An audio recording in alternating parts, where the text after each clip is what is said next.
We're gonna go ahead and throw the dry shaft in, the front dry shaft. Take it for a test drive, make sure it don't wobble and all that good stuff. And we should be good to go. Went ahead and painted up the dry shaft, make it look a little bit better. And this is the part number that you're gonna need to actually do this on the Jeep. This will bolt right onto the front dry shaft so you can use it in the rear. And if you have to, you can cut it off. The splines go clear to the back. But as you can see, it's pretty awesome. As you can see, it just bolts just like it would on the transfer case side. You're going to need those bolts from the transfer case side. But if you want to do a hack and tap for less than $100, you can drill a hole in that, put a washer in it, cut your stub on your transfer case, and do it that way. There's all kinds of videos on how to do a hack and tap for under $100, but we're going to do a slip yoke. But as you can see, I got it up on there, mocking it up. So yeah, this is what it's going to look like on the transfer case side with the slip yoke. Yeah, it looks pretty good. This is from this angle. Got the back mocked up. Good to put your boot back over your slip yoke. I just put it back on with zip tie.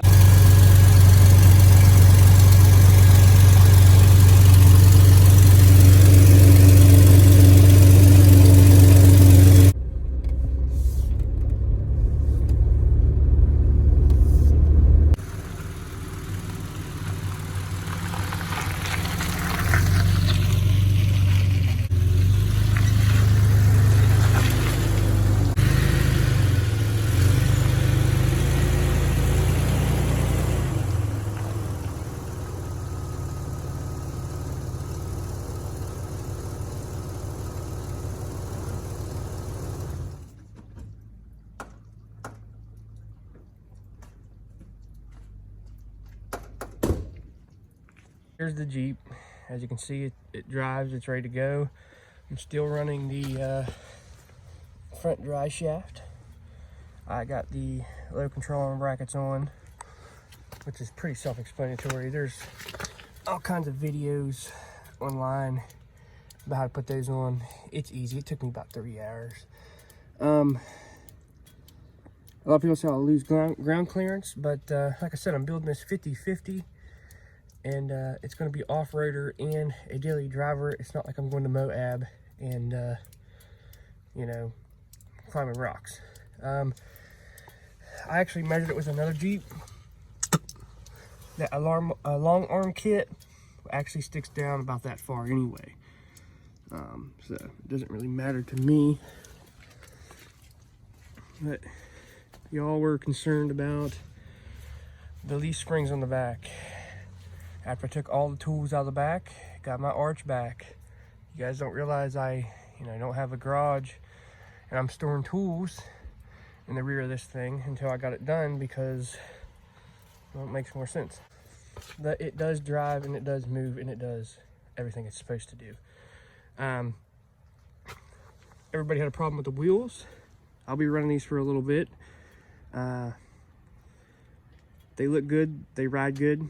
But like I said, this is a 50-50, but I am going to go with 35s, 15-inch. I just got to save up the funds to get those. I might go a little bit bigger. I don't know yet. I can fit a little bit bigger. So these aren't staying around so you guys freaked out over nothing. I think it looks good if you're going to be daily driving it every day to work. It looks really good. There's little things that I have to address on this build. It's just little stupid stuff now. The lift, everything's done. I do have to get a new manifold because, as you can hear, it's leaking really, really bad. We're not going to do that today, but today we are going to replace the mirror. Whoever did it, they put caulking around here in a screw, and it's loose. So what I done was I went to the junkyard and got the same mirrors pretty much for the same Jeep. It's electric and everything.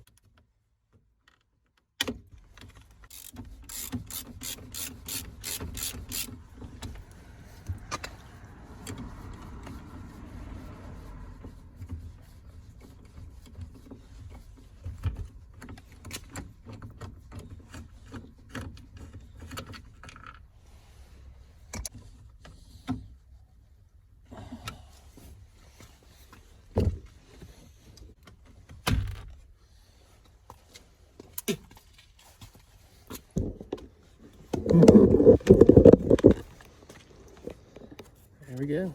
No more glue. Had to get it unstuck. Should work now. So, like I said, there's not much to do. This thing's almost ready to rock.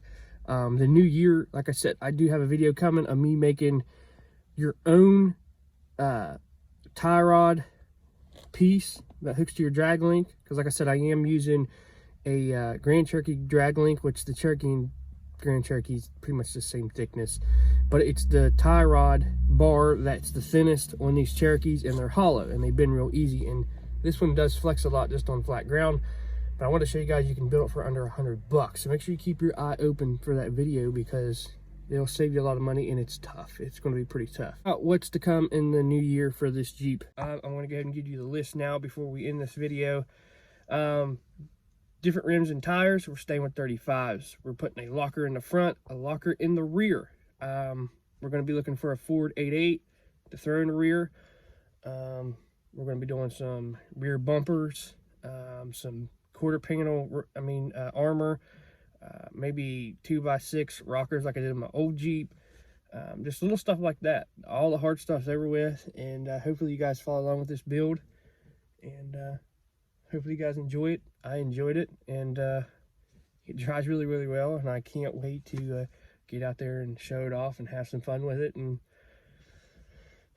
keep it forever. I'm going to hold on to this Jeep probably. You won't see another Jeep on the channel, so this Jeep will evolve with time, and it will be different with time. So I'm keeping it in good shape, and I can't let go of it. I put too much work in it. I put a lot of man hours in this Jeep to get it where it's at, and I can't sell it. Keep your eye out for the new year for the videos. They're going to be, a lot longer and a lot better. I just wanted to get this out before the old year was over, just to kind of end the build. This is like phase 1 of the build, and thanks to everybody for the support that you guys gave me, even the hate comments. I love them.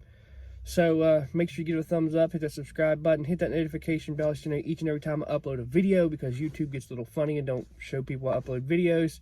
But I'm Cherokee Ronnie. Stay dirty, my friends.